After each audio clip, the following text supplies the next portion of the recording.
Shalom, nous allons étudier le Daf Kouf Aleph dans Masechet Sanhedrin. Nous reprenons signe à la fin du Daf Kouf Amud Bet. Et là où il y a les crochets, la Gemara donne un siman, un moyen mémotechnique pour se rappeler le nom des rabbanim qui vont intervenir dans la suite. Siman, le siman c'est Zera, Rava, Mesharshia, Hanina, Tuvia, Yana, Yafei, Yochanan, Merachem, Yoshua, Mekatzer. Amar Bizera Marav. Mayirtiv Kol Yemerani Raim. On a un verset qu'on va ici commenter de plusieurs manières différentes. Kol Yemerani Raim. Tous les jours d'un pauvre sont mauvais. Vetov Lev, Mishte Tamid. Et celui qui a un cœur bon, joyeux, Mishte Tamid est toujours en festin, toujours en fête. Bon. Alors, au sens premier, évidemment, on est en train d'expliquer que celui qui est pauvre, finalement, est pauvre tous les jours de sa vie, donc a des difficultés tous les jours. C'est que c'est même pas des difficultés à temps partiel. Et celui qui a tout ce qu'il faut est heureux, en fait, tout le temps. Ça, c'est le pshat. Et la Gemara après posera une question par rapport au pshat. Mais déjà ici, on est dans les drashot, dans les midrashim. Donc ici, on va faire une allusion. Donc c'est quoi les jours pauvres? C'est qui celui qui est pauvre? Elou Baalei Talmud, ceux qui étudient la Gemara. Et Tovlev Mishte Tamid, et ceux qui sont en fait tout le temps et qui ont bon cœur. Elou Baalei Mishnah, ceux qui étudient la Mishnah. Alors ici, on parle au niveau de, du résultat et de la clarté du résultat. Lorsqu'on étudie la Mishnah, c'est assez simple, on ne se pose pas trop de questions. Et donc du coup, on a un sipouk, on a une facilité et on a un plaisir de voir que finalement, on a des choses carrées, claires, on retient bien, on a une connaissance assez claire de ce que l'on fait. La Gemara, plus on étudie, plus on est obligé de se rendre compte que finalement, ce qu'on a pensé être acquis ne l'est pas forcément. Et donc, on a une impression parfois de s'enfoncer dans une incompréhension. Et donc, c'est pour cela qu'on dit que ceux qui étudient peuvent être considérés comme des pauvres qui, parce que justement, ils n'arrivent pas à récolter toujours les résultats, sont malheureux dans leur étude. Rava Amar Ipra. Rava dit que c'est exactement l'inverse. Alors Rava, c'est intéressant, c'est que Rava, il est à la fin de l'époque de la Gemara, et Rav, il est vraiment au tout début, à l'époque, vraiment presque de la Mishnah. Donc Rava Amar Ipra. Bainu Damar Rav, Misharshia, Mishme de Rava. Et on retrouve ailleurs d'ailleurs cette idée de Rava. Ma'irtiv Masia Avanim Ya'atsev Bahem. Celui qui construit des pierres sera malheureux et fatigué par ses constructions. C'est Elou Baalei Mishnah, c'est ceux qui étudient la Mishnah, donc il dit l'inverse, la difficulté est dans la Mishnah. Boka etzim, Isachen, celui qui coupe du bois, Isachen, Bam pourra se réchauffer et prendre plaisir là-dedans. Elou Baalei Talmud, c'est ceux qui étudient la Gemara. Alors à l'époque où la Gemara n'est pas écrite, quand on parle de la Gemara, c'est la comparaison des Mishnayot, la compréhension du sens de chacune des halachot. Alors, comment on peut avoir finalement Rava et Rav qui ont l'air de décrire deux réalités différentes? Est-ce que finalement ceux qui étudient la Mishnah sont mieux lotis que ceux qui étudient la Gemara? Ça dépend de quel point de vue on se situe. Encore une fois, selon Rav, on regarde le plaisir que l'on a d'avoir quelque chose de clair. Là-dessus, effectivement, ceux qui étudient la Mishnah ont plus de clarté immédiate que ceux qui étudient la Gemara. Mais par contre, au niveau de l'approfondissement, il est évident que celui qui étudie la Gemara, après avoir s'être fatigué pendant des mois, des années, à la fin a un résultat qui est bien plus profond que celui qui étudie la Mishnah, qui peut en se rendre compte que finalement, il n'avance pas, parce qu'on sait très bien qu'on n'a même pas le droit de trancher la halacha en fonction de la Mishnah. Il faut absolument faire la Gemara pour comprendre ce que dit Mishnah. Donc finalement, quand on réfléchit bien, ceux qui n'étudient que la Mishnah ne comprend rien, puisque la Mishnah, sans la Gemara, ne correspond pas à la réalité halachique. Rabbi Chaina Omer, Kolima Aniraim, Ze Mishe Yeshlo Ishara'a. Rabbi Chaina donne une autre dracha. C'est qui le pauvre qui est malheureux toute sa vie? C'est une mauvaise femme. Parce que quand un homme a une femme méchante, a priori elle est méchante tout le temps. Vetovlev Mishe Tamid, celui qui est heureux tout le temps en festin, Ze Yeshlo Ishara'a, celui qui a une femme gentille. Rabbi Chaina Omer, Kolima Aniraim, Ze Istenis, Vetovlev Mishe Tamid, Ze Shtarto Yafa. Rabbi Chaina propose autre chose. Istenis, c'est celui qui est délicat, très compliqué, c'est-à-dire que, alors surtout à l'époque, c'était rare les gens qui étaient très à cheval sur la propreté, sur les dates de péremption. Dès qu'il touche quelque chose qui est un peu sale, qui est un peu périmé, qui est un peu truc, qui est un peu avarié, tout de suite il est malade, il en fait tout un truc. S'il est délicat, alors c'est souvent lié à l'éducation, il sera malheureux toute sa vie, surtout à l'époque, parce que finalement, il vit dans un monde où les gens ne font pas forcément attention aux choses qui lui le rendent malheureux. Et celui qui par contre est tout terrain, Darto Yafa ici, il a un esprit qui est beau, qui est bien. Alors, littéralement ça veut rien dire, mais ça veut dire que vraiment il est capable de tout supporter, lui sera heureux tout le temps. Alors, Rabbi Yochanan propose autre chose. Kol imirani ra'im zeu rahmani, tovle mishetamid ze achzari. Alors encore une fois, il faut savoir que tout ce qu'on dit ici, on n'est pas en train de dire que c'est bien de faire l'un ou l'autre, hein, que c'est bien d'étudier la Mishnah, la Gemara, ou d'être isténiste ou isténiste. C'est une description technique de gens qui, à cause d'un comportement ou d'un tempérament, seront heureux. Là, ici, le tempérament, celui qui est malheureux tout le temps, c'est celui qui a trop de pitié pour les autres. Il a de la pitié pour les autres. Et donc cet homme-là, constamment, il sera malheureux pour les uns, pour les autres, les problèmes de chacun. Alors que finalement, celui qui est tout le temps en fait, c'est celui qui est égoïste, celui qui est cruel, c'est-à-dire que celui qui n'est pas dérangé par le malheur des autres, finalement, il pourra être en fait toute sa vie. Rabbi Yoshua ben Levi, Amar, Kol imani ra'im, ze jda'ato ktsara, tovle mishetamid, ze jda'ato rechava. Ici, on compare celui qui a un esprit étroit ou un esprit large. Et ici, on parle de celui qui s'énerve facilement, celui qui ne s'énerve pas. Celui qui s'énerve tout le temps, c'est lui le pauvre. Il a un esprit pauvre qui va faire qu'il va être tout le temps malheureux parce qu'il sera en colère jour après jour, alors que celui qui est cool sera heureux. Maintenant, on revient au pshat du texte, que le texte est en train de dire à la base qu'on parle d'un vrai pauvre, et qu'un pauvre et donc triste toute sa vie, alors que celui qui est riche peut être en fait tout le temps. La Gemara se pose une question, c'est pas vrai, le pauvre n'est pas pauvre toute sa vie. C'est quoi la pauvreté? C'est de ne pas avoir ce que l'on veut. Or, Shabbat, on fait tous l'effort d'être plus riche que ce que l'on est. Et donc, il n'y a pas de pauvre Shabbat, puisque finalement, il monte de niveau. Comment on peut dire que tous les jours de la vie d'un pauvre sont mauvais, alors qu'il y a Shabbat et Yom Tov? Alors, on dit comme dit Shmuel, d'Amar Shmuel, quand Shmuel dit Shinui Veset, Trilat Rolemeraim, le fait de changer d'alimentation, c'est le début déjà de problèmes intestinaux, c'est-à-dire que celui qui ne mange pas la semaine ou qui mange de manière très limitée la semaine ou que certains aliments, lorsque Shabbat il a une alimentation qui est riche, il peut souffrir de l'autre côté de ce changement alimentaire et donc finalement il n'est même pas en fait complètement. Tanor Abalan Ibraïta Akore Pasuk Shel Shir Hashirim, on a vu dans la Mishnah qu'on n'avait pas le droit d'utiliser parfois certains versets de la Torah, certaines attitudes pour guérir et que ça pouvait être assimilé à Avodah Zara. À Koré, Pasuk, Shir Hashirim, celui ici qui lit un verset de Shir Hashirim. Et en Soto Kimin Zemer, et il en fait une chanson. Alors, il change l'air, c'est pas l'air évidemment des Taramim. Il fait un air avec l'air de Shir Hashirim ou un autre texte. La Koré, Pasuk Bebet Mishtaot Velozmano, où celui qui lit un verset pendant qu'il est dans une fête, dans un mariage, et il le lit alors que ce n'est pas un verset qui est lié à la situation, mais il le lit comme ça pour faire kavod au chim, et il chante avec, et il y en a qui disent qu'il inclut même le nom des invités dedans, il joue comme ça. Mevi ra'a la'olam, fait du mal au monde. Mipnei shatorah hogeret sak, parce qu'à ce moment-là, la Torah, sans deuil, s'habille avec des habits de sac. Veromedet, lifna kadosh baruch hu omeret lefanav, elle se tient devant Dieu et elle lui dit, ribo shel olam, regarde, ils ont fait de moi un instrument de dérision exactement. Alors, Hachem lui dit à Marla, Biti ma fille, quand ils mangent et qu'ils boivent, que veux-tu qu'ils disent? Il faut bien qu'ils disent quelque chose, c'est déjà pas mal qu'ils parlent de versets plutôt qu'ils parlent de bêtises. Amra les fanav, elle a dit, maître du monde, Imba les mikrahen, s'ils connaissent les versets de la Torah, Yaskouba Torah, qu'ils étudient la Torah, Beneviim Ketuvim et Neviim et Ketuvim, donc tout le Tanakh. Imbalem Mishnahen. Si ils ont le niveau d'aller un peu plus loin, la Mishnah, Yaskoub ben Mishnah, Balachot, Bagadot, ils n'ont qu'à faire le second niveau, la Mishnah, les Halachot, les Agadot, les histoires, Vemba les Talmud, ici, ils savent même étudier en profondeur le Talmud. Yaskoub Bilchot Pesach, Pesach, Bilchot Atzeret, Batzeret, Bilchot Chag, Bechag.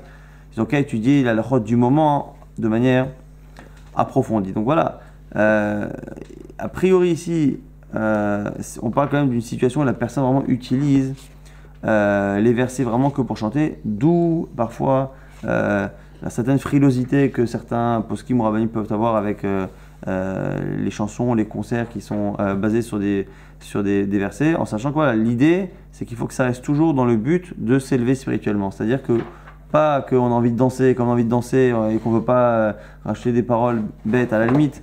Mieux vaut presque des paroles qui servent à rien plutôt que d'utiliser des paroles de Torah pour mettre un rythme et danser. Sinon, il faut utiliser le verset pour réellement son sens. Aïd Rabbi Shimon ben Elazar Mishum Rabbi Shimon ben Chanania. Kol HaKoreh Pasuk Bismano Mevit Tuval Olam. Par contre, celui qui lit un verset au bon moment, il amène du bien au monde. Shnema Vedavar Beito Matov. Comme c'est marqué dans Michelet, une chose, une parole en son temps Matov. Quoi de mieux? Donc ici, c'est quelqu'un qui, parce qu'il est en train d'assister à un mariage, parce qu'il a un verre de vin devant lui, il trouve à un moment donné un verset qui est lié à la situation et il en profite. C'est-à-dire qu'au final, quelle est l'idée? C'est que dans un cas, on a l'impression qu'on a utilisé un verset, qu'on l'a détourné pour rigoler, pour prendre plaisir et pour danser. Et de l'autre côté, c'est l'inverse. Il a utilisé une situation dans laquelle il n'y avait pas de Torah, c'est un repas de fête avec du vin, et il a utilisé la situation pour arriver à un Dvar Torah. Et donc, il y en a un qui est très bien et l'autre qui est très mauvais.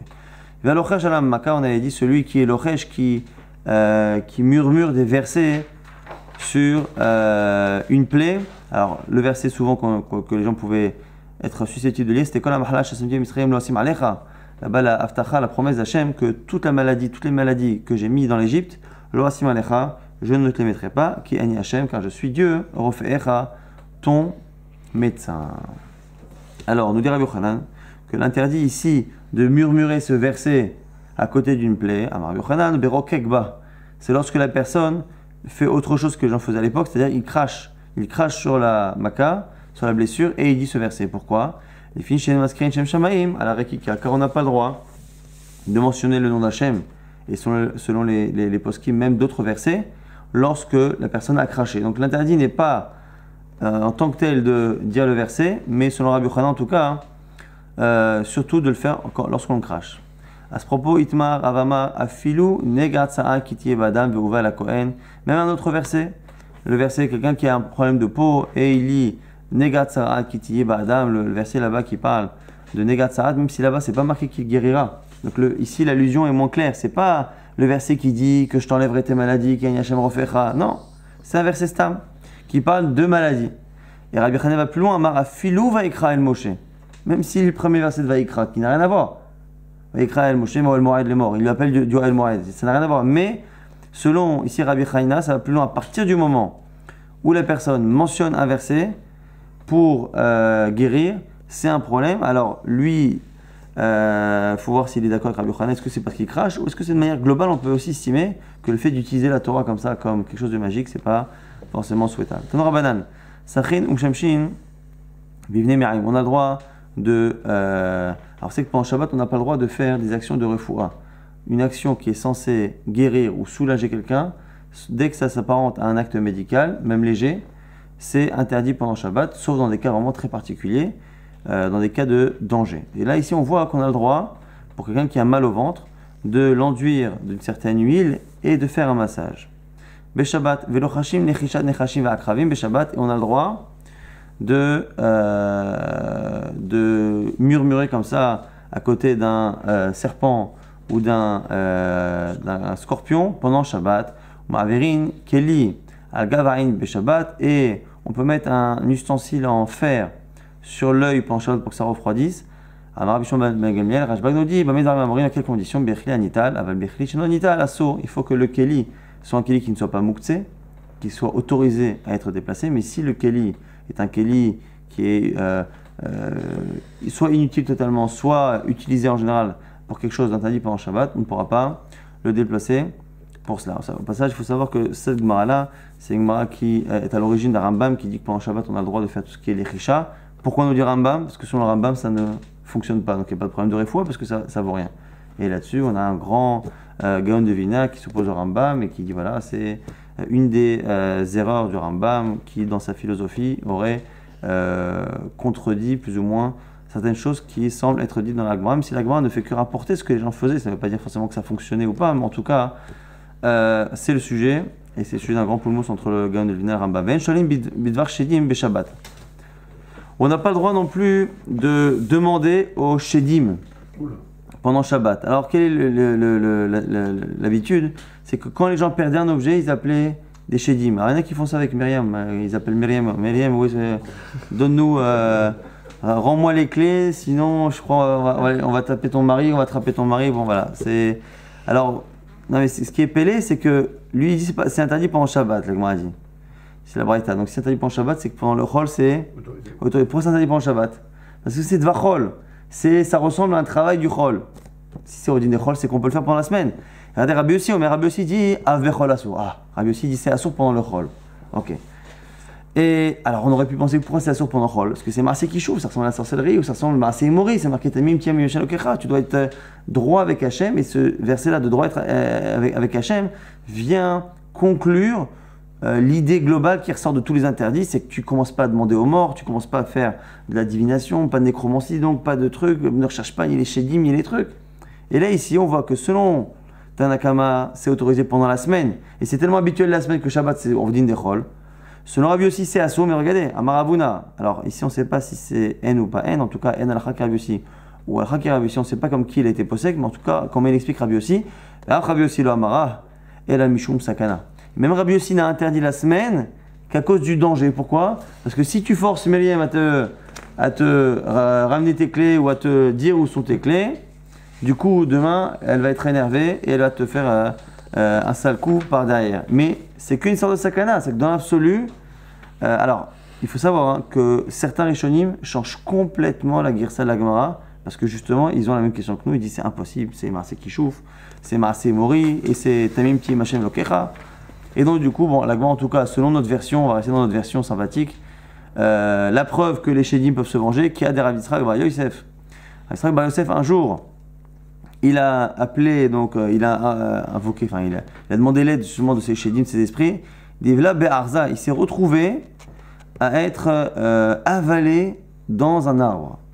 Ne me demandez pas comment, c'était donc un cèdre. Erez, donc Arza là-bas c'est le cèdre. Vite Abid Enissa, il a eu un miracle, Paka Arza ou Palté. C'est qu'il a été rejeté par là, il y en a qui disent qu'on a coupé l'arbre et donc il est tombé. Alors après, il y a d'autres versions, je crois, dans Rashi. Là aussi, il y a une autre version, c'est-à-dire qu'en fait, c'est l'inverse. Il a été poursuivi par le shed et il a réussi à se réfugier dans l'arbre. Bon, ça devient compliqué. Tanora Banan, Sachin, Mamash Mishim, Bivni, on a dit qu'on pouvait enduire de l'huile et faire un massage, le Shabbat. À condition qu'il ne fasse pas comme la semaine. Alors, comment faire? Alors, d'abord il met l'huile, après il masse. Parce qu'à l'époque, ils avaient tendance peut-être à faire l'inverse. D'abord chauffer, après mettre l'huile. Rabbi Yochanan Amar, et Rabbi Yochanan dit non, on fait les deux en même temps. Parce qu'en général, on fait d'abord le massage et après on met l'huile. Donc là, ici, pourquoi c'est autorisé dans tout ce qui est réfoua pendant Shabbat? C'est que si c'est un acte qui n'est pas fortement ou complètement déterminé comme étant un acte médical, il suffit de faire un petit changement pour qu'on puisse le faire. Donc par exemple, des fois, mettre des produits dans les yeux et tout, si on arrive à le mettre de telle sorte à ce que ça donne l'impression qu'on se rince l'œil, on peut être marim comme ça et changer. Ça, c'est lorsqu'on a une action qui peut être déterminée comme étant soit un plaisir, soit un acte médical, un peu comme le Coca-Cola. Certains peuvent prendre du Coca de manière médicale, mais il faut faire en sorte que ça ne ressemble pas à l'action de prendre un peu de Coca lorsqu'on a mal au ventre. Dans Rabbanan, on a une braïta, Saré Shemen, Vesare Betsim Mutarim Lishol Bahen, et là Mibne Shemechazvim. On a le droit d'invoquer, alors ici, les princes de l'huile et les princes des œufs. Donc ici, il y avait des Shedim, des genoux, dans l'huile, et dans les clipotes, dans les coquilles d'œufs. On a le droit de leur poser des questions, mais on évite parce qu'ils ne sont pas fiables, ils sont traîtres. Ok. Maintenant, mode d'emploi, on le fait lorsque l'huile est dans un ustensile et pas lorsque l'huile est dans les mains. Celui qui a de l'huile dans les mains, il ne peut pas parler au shed de l'huile. Le fichach, c'est la raison pour laquelle, lorsque on met de l'huile sur le corps de quelqu'un, on ne prend pas l'huile qui est directement du keli, de peur que quelqu'un ait pu faire une lechisha, qui ait pu invoquer le genoun et que du coup la personne soit touchée. Exemple, Rabbi Yisraël bar Shmuel bar Martha, il cla là-haut, je pise un jour, il est parti chez quelqu'un. A été les mishra bemana, il lui a donné de l'huile dans un ustensile. Chaf, tout de suite il l'a versé sur lui et pas sans le mettre dans ses mains. Venafkale tzmiche ve'apé, il y a eu des boutons qui sortaient de partout. Venafak les choux qui sortaient dans la rue. Chazita iteta, il y a une femme qui l'a vu. Amra elle a dit zika de chamat kachazinacha. Moi je vois ici une attaque de monsieur Chamat qui a l'air d'être le saré shemen. Abdallah Milta, elle a fait quelque chose, elle a dit des phrases, Vitassé, et il a guéri. Amar les Rabbi, Abba, les Rabba, Barmari. Le fameux verset qu'on n'a pas le droit de citer quand on crache, on essaie de le commenter. Il y a une contradiction.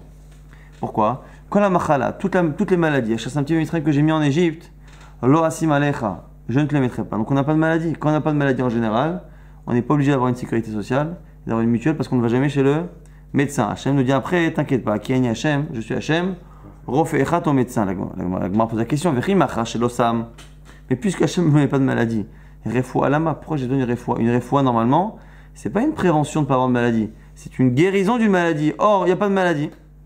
Les réponses, il faut commenter le verset en lui-même, c'est-à-dire, Vayomer, im shamot tishma lekol Hashem lokecha. Im tishma lo asim, il faut lire le début du verset, c'est marqué là-bas, si tu écoutes ma parole, à ce moment-là, on lira, kol ha-machala, lo asim alecha, toutes les maladies, je ne te les mettrai pas.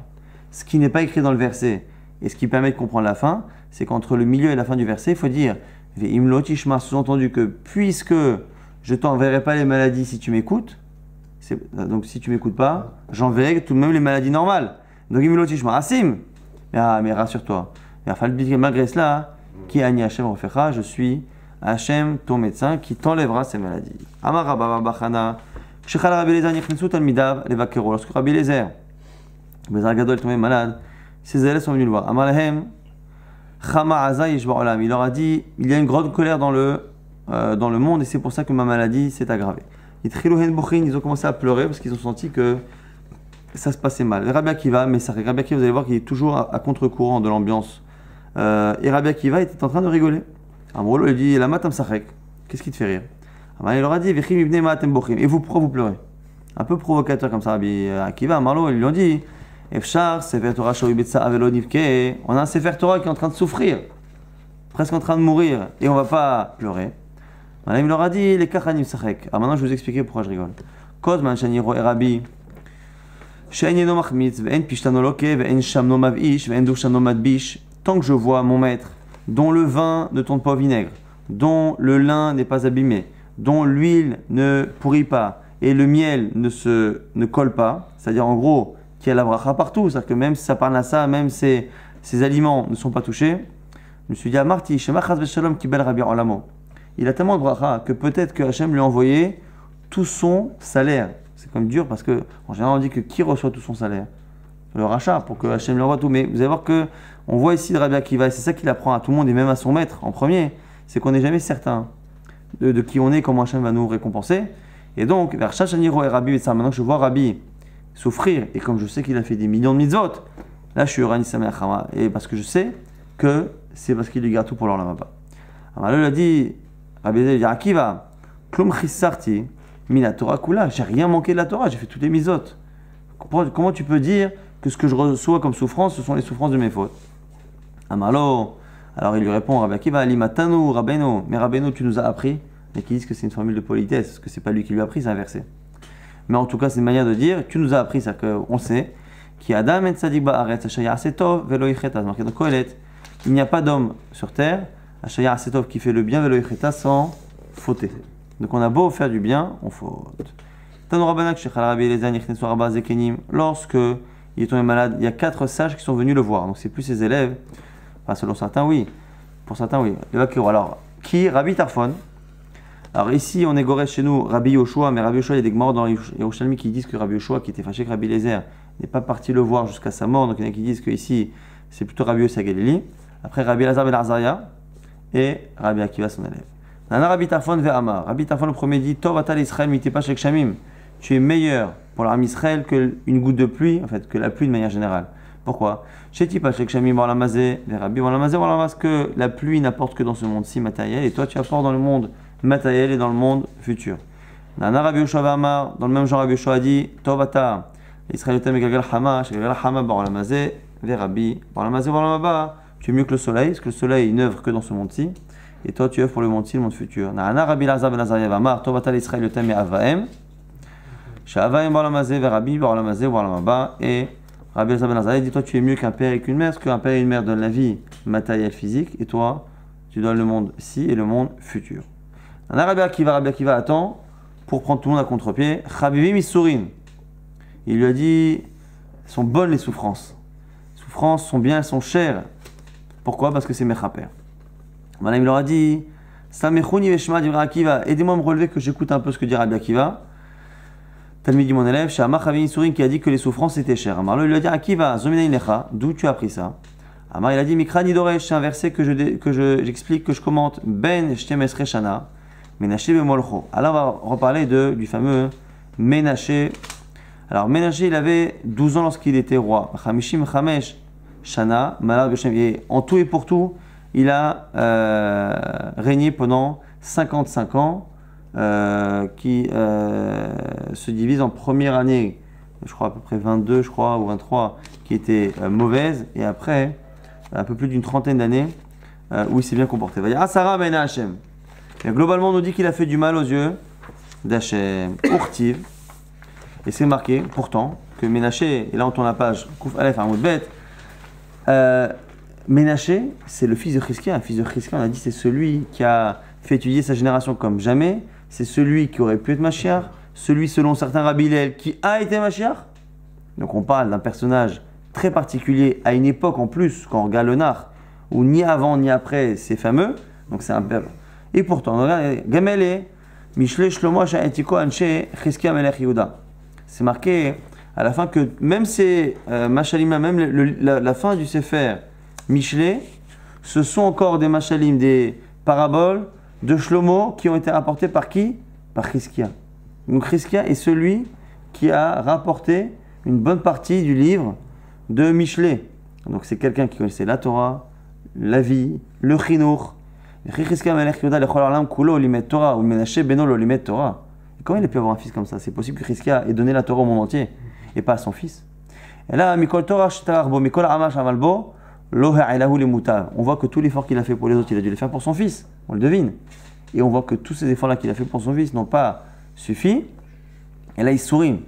La seule chose qui a remis Ménaché à sa place, ce sont les souffrances, comme c'est marqué ici, chez Nema. Hachem a parlé au roi Ménaché et à son peuple. Et le Kshivu, ils n'ont pas écouté. Hachem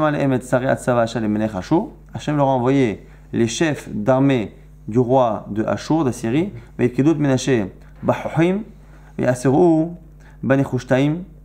ils l'ont attaché avec des anneaux et des chaînes, et ils l'ont exilé à Bavel. C'est marqué là-bas. Lorsque il souffrait, à force de souffrir, il a imploré la face d'Akadosh Baruch Hu, son Dieu, et il s'est énormément soumis à Dieu, il a prié, et Hachem a accepté sa prière. Il a écouté sa supplication, il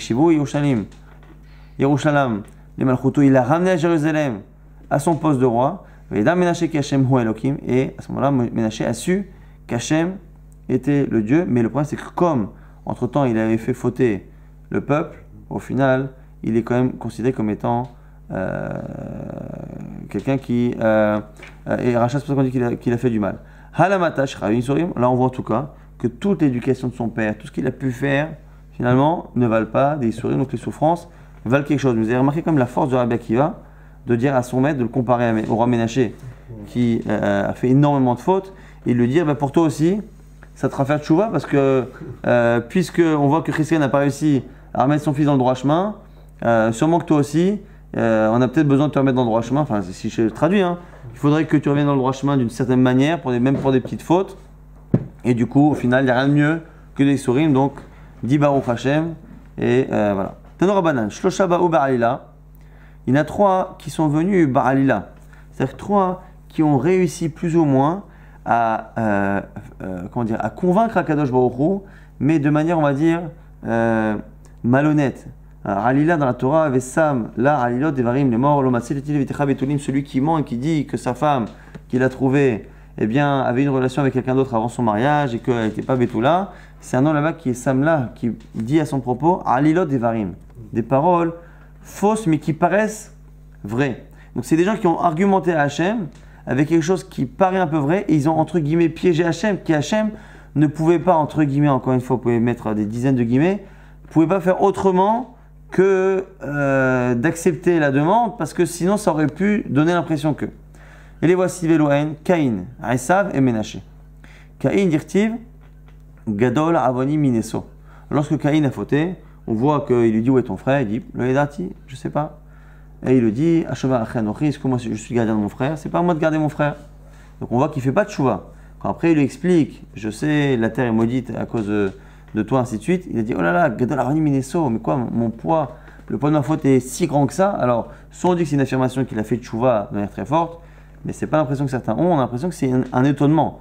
Il dit attends, mais tu m'as puni autant que ça? Mais est-ce que ma faute est si grave que cela? Pourquoi? Il a dit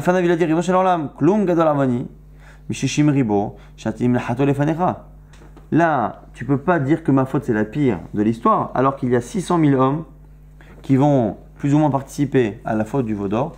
Et la faute du veau d'or, c'est 600 000 qui ont fauté et pas une personne.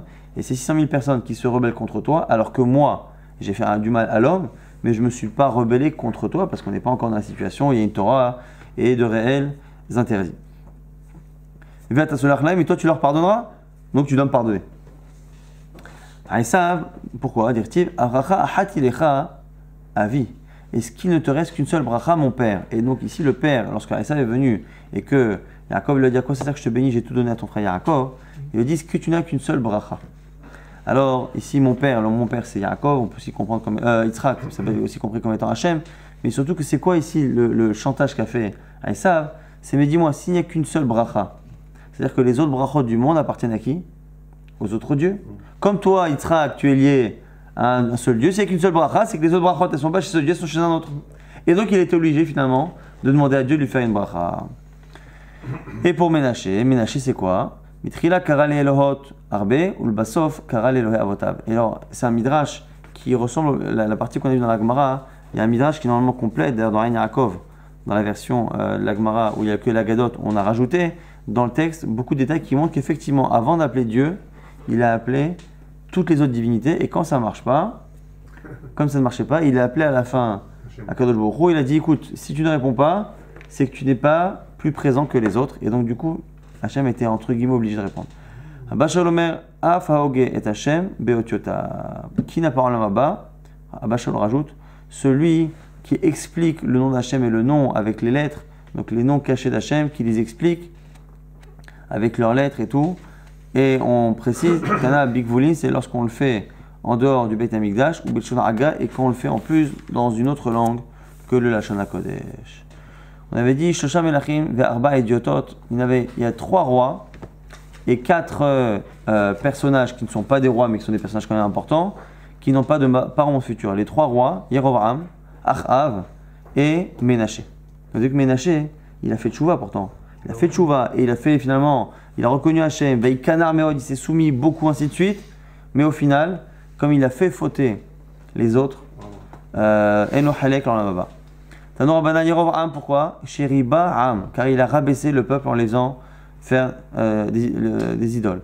D'abord, autre explication, Yerovam, Sha'asa Meriva Ba'am, car il a fait des disputes dans le peuple. D'abord, ou sinon Yerovam, Sha'asa Meriva Ben Israël, la vieille Shemachamim, qu'il a fait une rive des disputes, Ben Aram, entre le peuple et Akadosh Baruch Hu. Donc, quoi qu'il arrive, il a un nom qui reflète finalement le mal qu'il a fait. Ben Nevat, Yerovam Ben Navat. Pourquoi Navat? Chez Nibat Velora'a, car il a vu sans regarder, c'est-à-dire qu'il n'a pas fait attention à la chose. Alors on explique c'est quoi son père? Tana, ou Navat, ou Micha, ou Sheva Ben Bichri. Ici la Gemara nous explique qu'on a 3 personnages qui se fondent en un seul. Navat, le père de Yerovam, c'est le même que Micha, celui qui a rapporté la Avodah Zara depuis Mitzraïm, et c'est le même que Sheva Ben Bichri, celui qui s'est rebellé contre David Amelech. Navat, chez Nibat Velora'a. Pourquoi il s'appelle Navat? Parce qu'il a vu, on verra qu'il a vu une prophétie, il a compris qu'il aurait un rapport avec la royauté, il n'a pas compris que ce serait son fils, il a cru que c'était lui. Micha, pourquoi Micha on l'appelle Micha? Alors, parce que si ce n'est pas le vrai nom, il faut comprendre pourquoi on lui a donné ce surnom.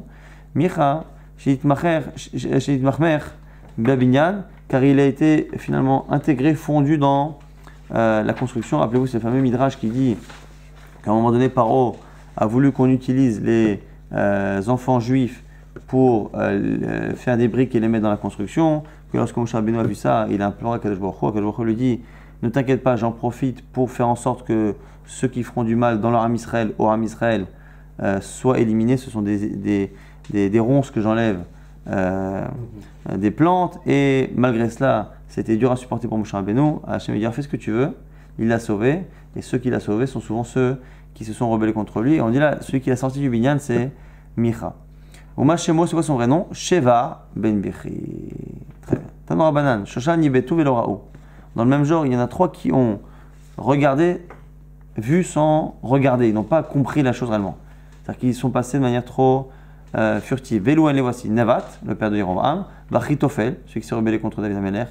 Veistagné Paro et les devins de Paro. Pourquoi? Navat Ra'a, Eshiotset Mamato. Il a vu en rêve, évidemment. Il a vu du feu qui sortait de Samila, qui sortait de son membre inférieur. Où ça va? Alors pourquoi? Parce que là-bas c'est la force de l'homme, et le feu il s'est dit aussi c'est la force. Où ça va? Ihumalir, il s'est dit ça y est, je vais être roi. Veloï, c'était faux. Yerovam, Houdinafakmine, c'était pour Yerovam, son fils. Achitofel Ra'at Sarat, Zachalo Alamato. Étonnamment, Achitofel a vu la tsarat, la lèpre, pareil dans son rêve, il l'a vu au niveau de son membre, et il a trouvé que c'était un bon siman aussi qu'il allait devenir roi. Je ne sais pas pourquoi la tsarat spécialement. Où ça va? Ihumalach, il a pensé être roi. Velohi. Alors, c'est intéressant parce que Achitofel n'a jamais réellement pris le pouvoir, simplement. Il a aidé Avshalom à se rebeller contre David Améler. Donc, ils disent qu'en fait, selon sa Gemara, Achitofel aurait conseillé à Avshalom de se rebeller. C'est lui qui a conseillé pendant Avshalom, une fois qu'il avait fait fuir David son père, d'avoir des relations avec toutes les concubines de David Améler pour que les gens comprennent qu'il n'y aura jamais de réconciliation entre les deux et que donc, il ne fallait pas avoir peur aujourd'hui de trahir David Améler, de peur que demain ils se réconcilient. Et il y en a qui disent que justement, il a aidé Avshalom pour pouvoir après le mettre à mort en tant que rebelle contre le roi, ou parce que justement il a touché aux femmes du roi, il pouvait le tuer parce qu'il avait fait un Issour Torah, et dans le but lui-même de devenir roi une fois qu'il avait éliminé David le roi légitime et son fils rebelle. Velohi, Batsheva Bito, Udinavka Mina. Shlomo, et en plus, dommage, manque de peau pour lui, parce qu'Achitofel, lorsqu'il a vu ce rêve, c'était vrai, mais non pas pour lui, mais pour sa petite fille Batsheva, qui se mariait avec David Améler et qui aurait comme enfant Shlomo, donc c'est son arrière-petit-fils qui était finalement allusionné dans son rêve. Istagné Paro, les devins de Paro, d'Amar Rabbi Chama, bar Rabbi Chanina, car on dit Maïdirtiv Hemma Memeriva. Lorsque Moshe Rabbeinu a fauté, on dit ce sont elles les eaux de Meriva. Et quand on dit ce sont elles les eaux de Meriva, on a l'impression que ce sont des eaux connues qu'on attend depuis toujours. Or, on ne sait pas de quoi ça parle. La Gemara nous dit Hemma Sheraou Istagné Paro Betaou. Ce sont les fameuses eaux qui ont été vues par les devins de Pharaon. Raouch et Moshe Anshel Israël, Maïmouloke. Ils ont vu que le sauveur du Ram Israël serait frappé par l'eau. Effectivement, c'est à cause de cette eau que Moshe Rabbeinu n'est pas rentré en Israël et de manière globale est morte. Amar Kol Abenai Lona Yorat Eshlichu. Ils ont dit si c'est l'eau, le talon d'Achille de Moshe Rabbeinu, on va envoyer tous les bébés juifs dans l'eau, même s'il y en a qui se sauvent. Le sauveur d'Israël ne pourra pas être sauvé parce que son point faible c'est l'eau. Ils n'ont pas compris que c'était l'eau qui allait le frapper au moment de Memeriva et non pas le fait de se noyer. Maintenant, d'où on sait que Yerovam n'a pas de mort au monde futur, c'est marqué